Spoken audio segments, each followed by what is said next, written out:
If you've been keeping up with the channel, you'll have seen that I recently picked up the remaining Soulblight Gravelords releases to round out my entire collection of this faction. In this video, we're going to start how we mean to go on and crack on with one of the first things in this new release that I want to get finished, and that's going to be the manifestations.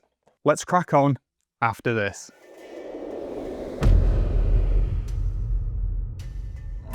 Welcome back, I'm Wayne. How are you doing? I hope you're well, and I hope you're enjoying this fantastic golden age of hobby where we just seem to be getting releases left, right, and center for every faction and army that you could think of.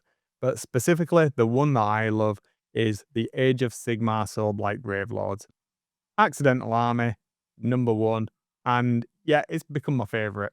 As you'll know if you've seen any of the previous videos in this series, I've been slowly working my way through painting every model and unit available in this entire range, and then Games Workshop came along and they dropped out of nowhere some fantastic new models, of which the manifestations were one of them.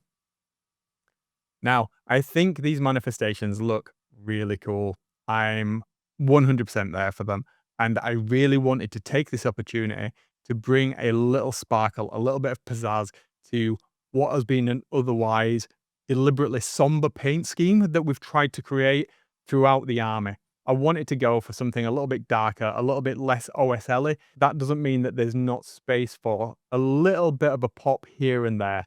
So, as you'll have seen on some of the other videos on the Mortis engine and on Manfred, we've picked out elements and we've used some OSL there. And I think these manifestations are going to be absolutely perfect for using that technique there. If you've not already seen those videos, do jump back, have a look at them, see what you think. It'll kind of give you the grounding and the foundation of what I'm trying to do here in terms of the basing theme.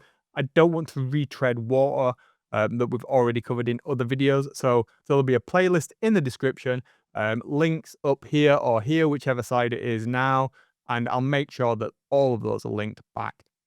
All of these techniques are going to be ones that we've already covered previously, specifically in this Soulblight series, but for completion, let's have a look at how you could perhaps paint your own version of these. Let's get into it. I'm going to approach these models in the same way as I did with the faction terrain. A couple of them I will build into sub-assemblies, much like this Hand of Nagash. I'm going to keep the portal and the skeletal hand separate, but I'm going to put all of the elements on the base right now. The reason I'm going to do that is, much like with all my projects, I'm going to prime the entire thing black and then hit them with a point highlight of either white or a light grey. What I want to do here is establish where the light source is going to be coming from, so in this case, the portal. Now, using a quick dry brush on the base is going to help me just establish where the light will be hitting later on, and it's basically just a way of cheating, as you've seen in some of the previous videos. It's kind of like slap chop. I did use the airbrush as well, just to establish some of the brighter points on each of these models.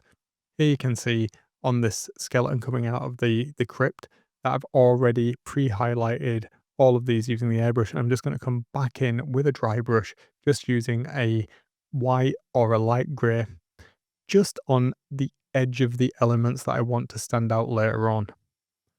Contrast is going to play a huge part in these models again. As we've talked about before, having contrast between the light and the dark is what really makes the OSL pop, and since that's going to be one of the driving elements of these, I want that contrast to really play a key part. I'm going to continue with some dry brushing. Now, this specific model, the Hand of Nagash, we've got this big portal that the hand is thrusting through to grab our models on the tabletop. As such, I want to make this part really pop, so I'm going to put some additional effort into this part using a little bit of dry brushing, a little bit heavier than I would normally, and I'm going to use white at this point just to really catch the raised points. Now, you might be asking, why are we catching the raised points with white if we want that to be darker than where we've got the source of light emanating from? And that's a really good question, and it's the rule of cool. So I'm going to invert that this time. I'm going to have some of the lighter points on the very extremities of the portal. So think of it coming in 3 dimensions. If you look at it from the side, you can see that a little bit better. So the actual swirling, even though it will get darker towards the edges of the swirls, the actual top of the swirls, the magical spell kind of like coming towards you, I want to be brighter as well. I want to carry on using the Hand of Nagash as the example in this video. After using Citadel's Wraithbone to prime the entire thing from a top-down angle, so almost like a zenithal, but what I did was I came around the sides as well, so it's not technically a zenithal. I hit it from 90 degrees as well, keeping the underside quite dark. I'm going to do exactly as we just did with the magical swirl, but I'm going to use a bone colour. So I'm going to do a fairly heavy dry brush with the bone colour. The reason I'm doing this is I'm going to come in afterwards with the airbrush and we're going to start to make it look a little bit more realistic, where the darkness would be on the bones as it starts to break down over time. So bringing in some browns and sepias. As you can see underneath, as I say, it was darker. So as you start to dry brush the color on here, you'll actually start to see a little bit more saturation as it builds up. Doing this with a little bit more pressure than we would normally is going to help us really pick things out. And in some cases, it may start to look like you've gone a little bit too far and there's too much detail being exposed.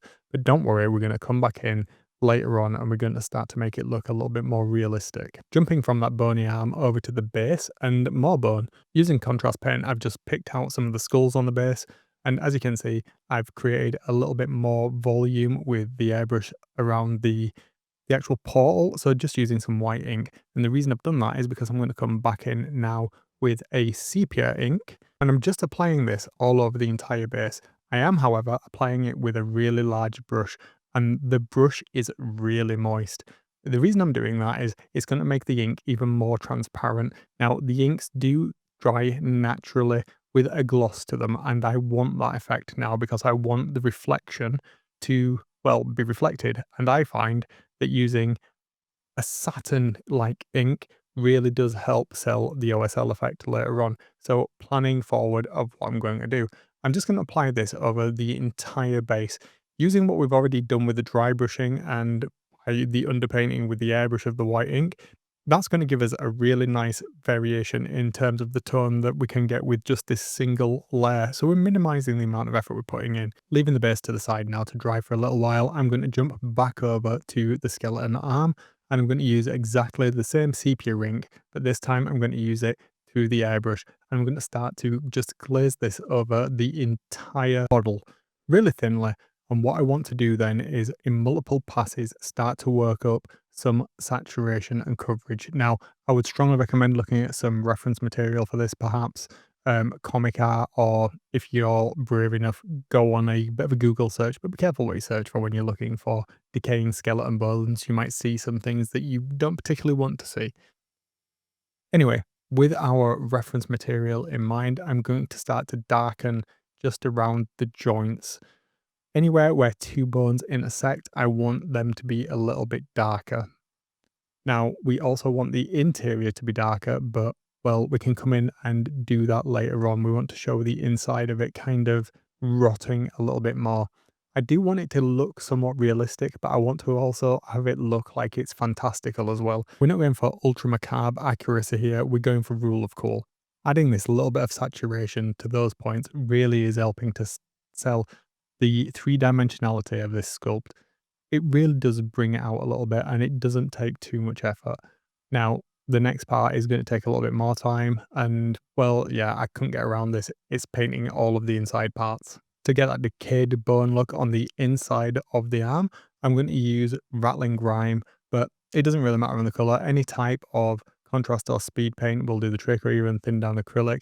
And I'm just going to work my way around the entire model, applying this quite thinly. Again, I'm using the technique of having a very moist brush. And the reason why I do that is I want to have it build up in the recesses, exactly like you would expect from contrast. But I want to give it that darker outline. And I'm probably going to come back and do 2 coats of this over the entire model. Because we're using it so thinly, it will dry fairly fast, but the edges will obviously take a little bit longer to dry. So just be conscious of that as you're working around the entire model, that even though there's a lot of detail, you might need to leave it to the side for a couple of minutes and work on something else. Be very careful because you don't want to get too much of this on anything we've already painted, because it will be rather noticeable. You will get tea staining. You'll notice me using my finger just to wick away very quickly anything where I get the paint on the model in an area that I don't want it, just be as fast as you can getting rid of this and you should be all right. If you leave it too long, it will discolor with it being such a light color that we're using as the base coat. When I was done, I ended up with this and it already looks quite cool. And it's at this point, we're pretty much done. And what we need to do is just those final few details. And in this case, it's going to be adding that glow effect. Now, you've seen me do this in a load of my previous videos. So please do just go and check out the Soulblight Gravelords playlist and you'll see doing this and explaining in much more detail. But basically the process is a flip-flop backwards between the blue and a white and then putting less and less of the blue color on. In this case, however, what I'm going to do is start off by getting a little bit of the blue on the base just to give us an establishment of where we want the light volumes to fall from the OSL. I'm also going to use the same dark blue, the Green Stuff World fluorescent blue, significantly thinned down still through the airbrush on the actual skeleton bone itself. Now, we've got fire here, baleful flame, whatever you want to call it, at the end of it, and we want that to be casting light on the actual skeleton bone itself, but also remember where this is going to be inside of the larger model is coming through that portal, so there will be some light spilling onto this from the portal. So I'm just creating that effect right now around the connection point. Once I've done that, I'm spraying from the underside up this dark blue fluorescent color, and that's going to help us sell the effect later on. It's a little bit different, but it's going to give the underside more of a shaded blue look, and then I'm going to come in with the same blue that I've used on the rest of my Soulblight army, which is the aromatic blue, the blue, really nice blue contrast paint through the airbrush, and that will give us the brightest point. And I'll be coming in with the white, just adding more white paint after every pass so that it gets progressively brighter, and the brightest point is going to be the hottest point. Again, do feel free to check out some of the other videos in the playlist on how I tackle that in more detail. It's worth noting as well, as we switch over to the achromatic blue, that's where we really start to see the OSL effect pop. You've got to trust the process, understand the steps in what you're doing and why you're doing it, and then when you get to the part where you've got to put this colour on, you really start to see the benefit of laying those foundations earlier on. So everything we've done from the first foundation, from that, establishing the shadows with the undercoat and the zenithal and the dry brushing, this is where it all starts to pay off. Instantly you can see the variation in tone as we start to apply it through the airbrush. You could brush this on in glazes as well if you don't have an airbrush, but I would strongly recommend you use an airbrush. Now I'm going to do this in a couple of thin layers, just working my way up over time. And once we've done that, that's pretty much the entire process done. We've just got the final little few details to do, like vignetting the base. Again, that's going to add the additional contrast. And I'm just going to add some blackening to the end of the fingertips of the skeleton, just to really make it pop. The rest of the models in this set are done in much of the same way. Any armor elements or any of the crypt, I'm doing just metallics, simple dry brushing, and then adding contrast using black ink into the recesses. Everything else is exactly as I've done here. I think you'll agree that the process was fairly straightforward, and we are very familiar with it now after working through the entire Soulblight Gravelords army. But I can't tell you the importance of understanding the structure of what it is you're doing and having a plan of attack when you're painting an entire army like this.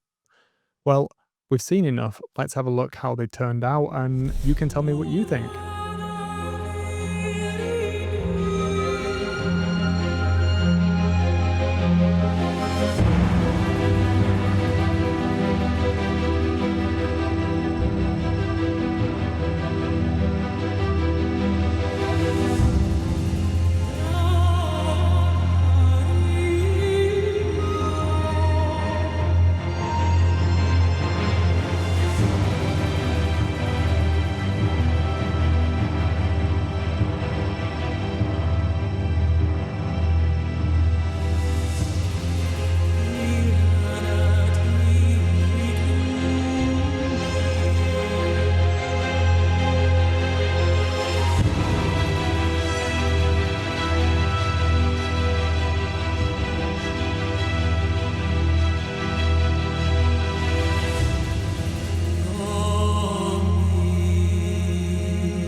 I'm really excited to have these finished. I really do enjoy how they look. I think they're great sculpts, especially that hand of Nagash, just reaching out and grabbing. I would love to do that again. Perhaps do it as a showpiece and just make it a little bit more grim dark, bloody. I don't know. Perhaps it needs some dry blood. What do you guys think? Let me know down in the comments. Reach out to me, interact with me, and let me know how I could make these look even better. I'm really happy with them though. So for now, I'm going to leave it there. I hope you enjoyed this. We're almost at the end of this series now, and let me know if you want to see more of the Soulblight going forwards. Thanks for joining me, and I'll see you on the next one.